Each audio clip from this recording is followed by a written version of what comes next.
coworking tiene un futuro por delante muy bonito, ¿no? Un futuro espectacular.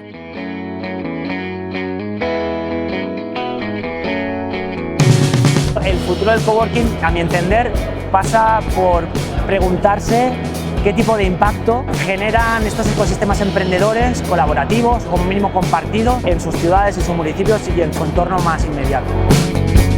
La experiencia aquí en los coworks me ha ayudado mucho en los 3 años pasados, y ahora vivo aquí y puedo conocer gente nueva cada día. Yo creo que Covocat es una asociación que tiene mucho futuro por delante, que se pueden hacer muchísimas cosas, porque en el fondo está aglutinando todos los espacios de coworking de Cataluña.